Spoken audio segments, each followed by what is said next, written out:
Chers amis, bonjour. Nous sommes le lundi 13 juillet 2026. Il est 9 heures. Quelques news de l'Arménie, de l'Artsakh et de la diaspora arménienne. Me voilà revenu après quelques jours d'absence.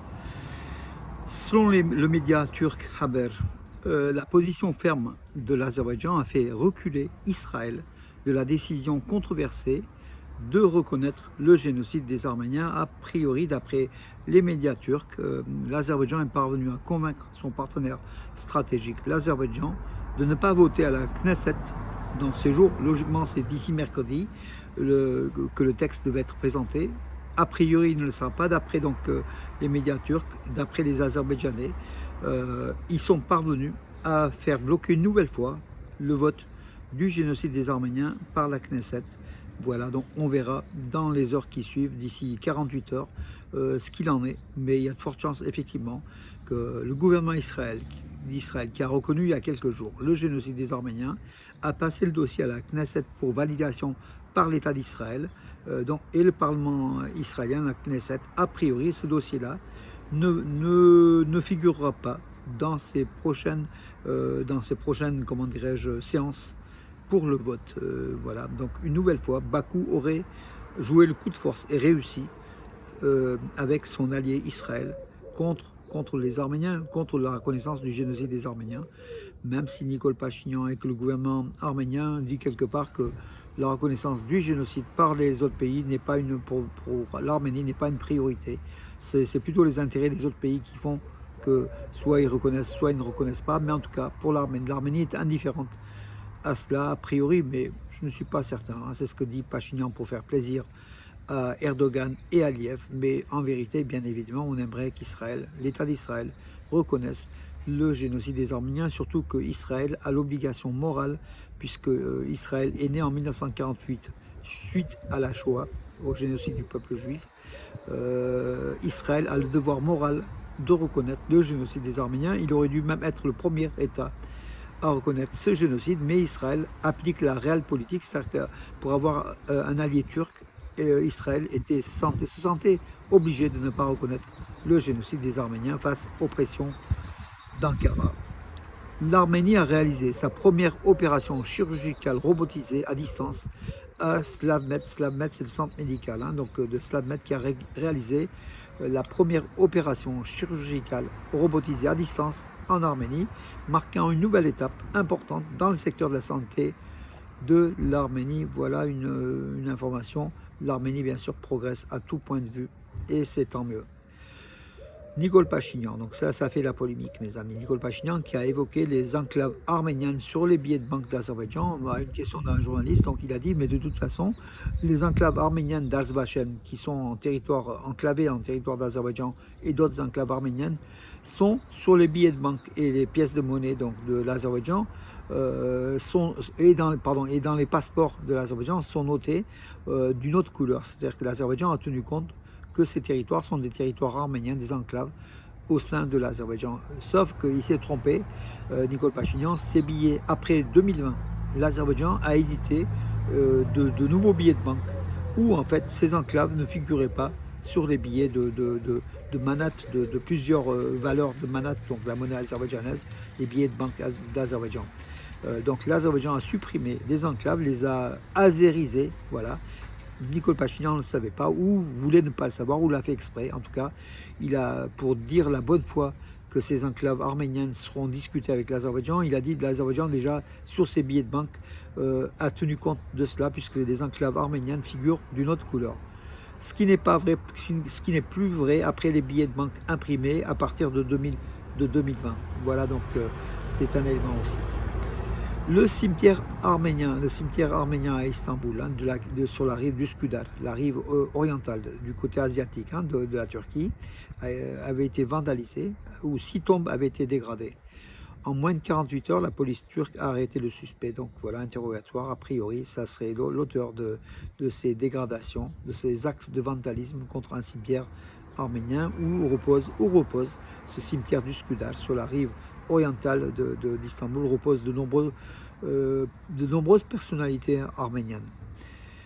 dont la famille Balian, qui a été justement, et là, donc, ce sont des Arméniens établis en France qui ont financé, je pense, ces tombes de marbre blanc qui sont magnifiques, le cimetière arménien du Skudar.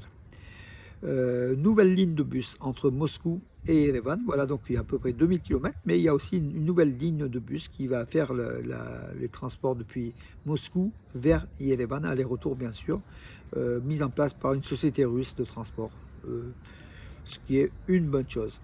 Donc, les armes de fabrication arménienne, l'obusier Tork, le canon automoteur Mir, le système Atlante de fabrication, ce sont des canons de portée moyenne de fabrication nationale d'Arménie, effectuent des exercices militaires, des exercices d'entraînement.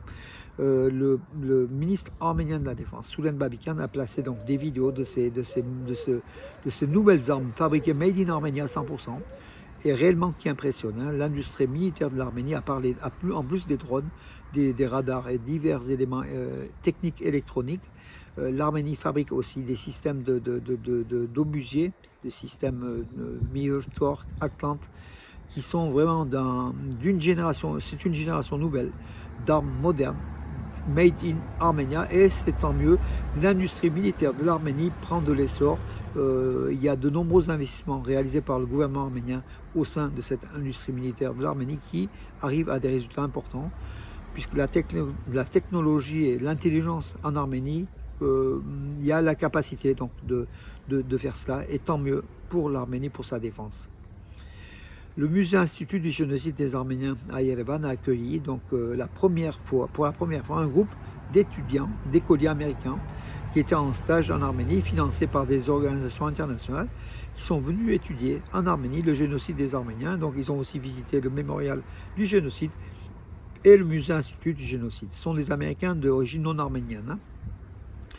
Voilà une bonne chose aussi, donc sans doute aussi par l'ambassade des États-Unis à Yerevan, ils ont été favorisés, puis par des organisations internationales, financement.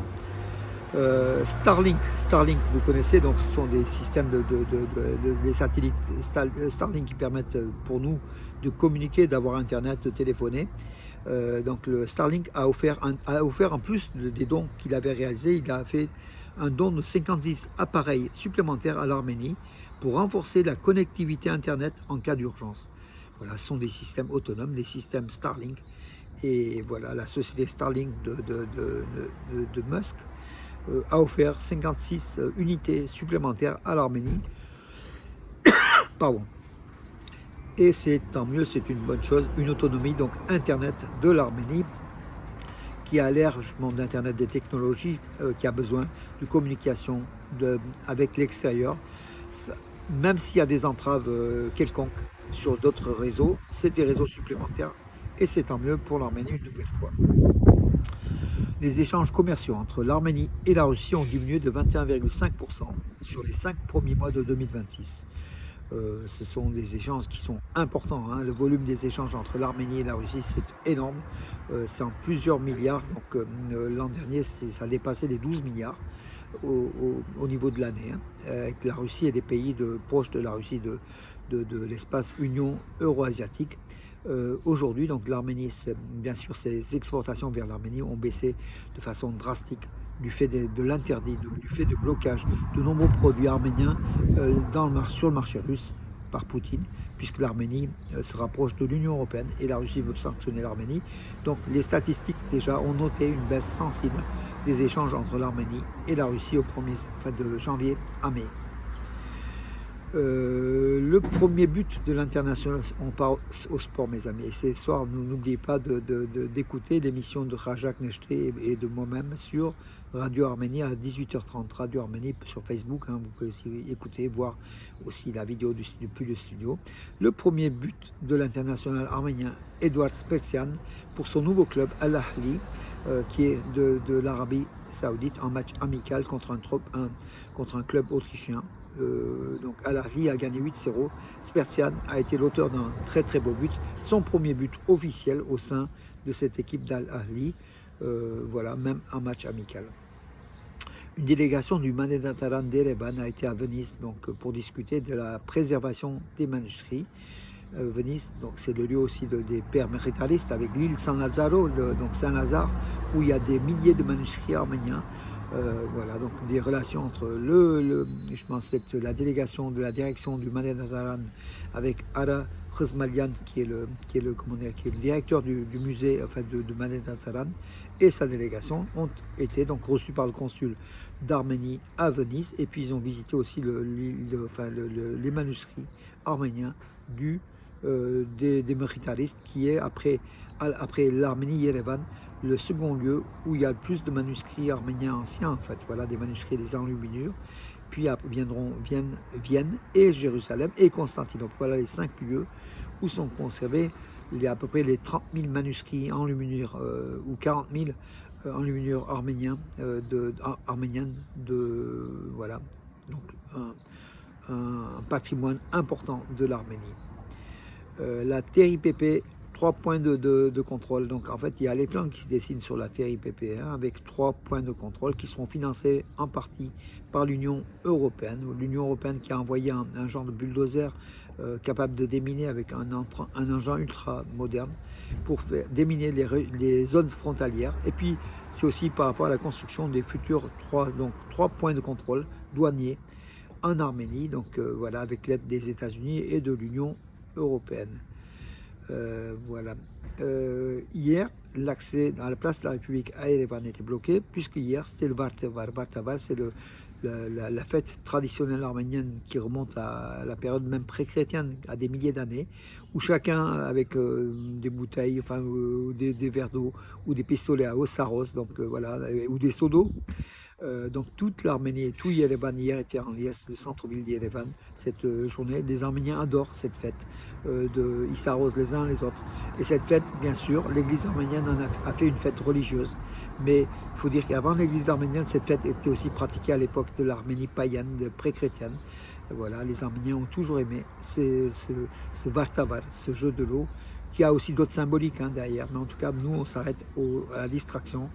Les Arméniens ont été, comment dirais-je, ils ont pas été la foule a participé justement à ces festivités de l'eau. Et l'accès de certains centres de la capitale arménienne, des rues, était bloqué pour laisser la place aux piétons. Tavros Sapeyan, c'est le maire de Tallinn. Tallinn qui est jumelé avec la ville de Bourg-les-Valence, ici ma ville. Voilà. Il a démissionné de son mandat de député à l'Assemblée nationale d'Arménie. Ça a une petite importance, mais pas énorme. Il avait pris le clan de Pachinian, Tavros Sapeyan. Voilà, il avait même été dans une église avec son curé pour faire une messe, pour suivre le mouvement de Pachinian, pour aider Pachinian.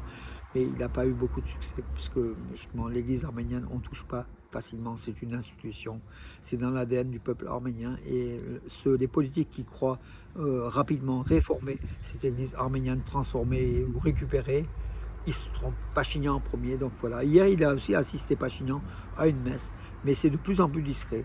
Sa guerre contre le Catholicos Kalikin II semble avoir été perdue, tout simplement. Même si tout n'est pas fini, il y a encore le feu couve, la braise couve, mais a priori, l'étape difficile est passée pour l'église arménienne. Voilà.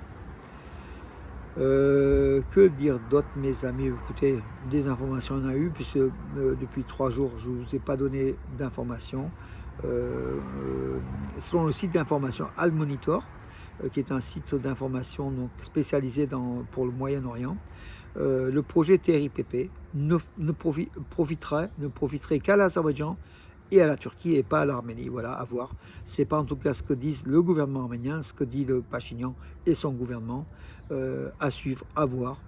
Peut-être c'est une bonne chose, mais aujourd'hui, on n'est peut-être pas en état de juger du bien ou du mal, mais en tout cas, si ça permet la paix, si ça permet de maintenir le statu quo aujourd'hui, c'est tant mieux, parce qu'entre-temps, l'Arménie s'arme, l'Azerbaïdjan aussi, bien sûr, mais pour nous, c'est important, cette paix. Tout simplement, oui, et puis Meritar Hayrabedian, le ministre des Hautes Technologies et de l'Industrie, et c'est lui qui a développé en partie l'industrie militaire, il démissionne son mandat, donc il ne fera pas partie du prochain gouvernement, donc qui va se décider dans les semaines qui viennent. Il ne veut plus refaire son mandat de ministre. Voilà mes amis, écoutez, j'étais un peu long.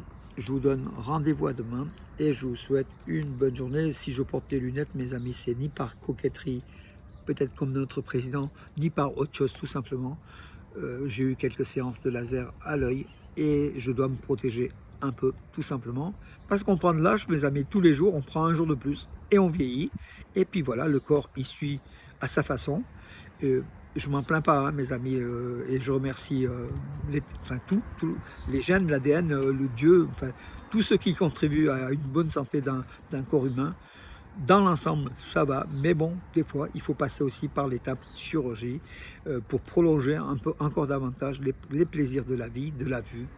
Et la vue, c'est la vie, mes amis. Et je vous donne rendez-vous à demain et bonne journée. Parior Polorit.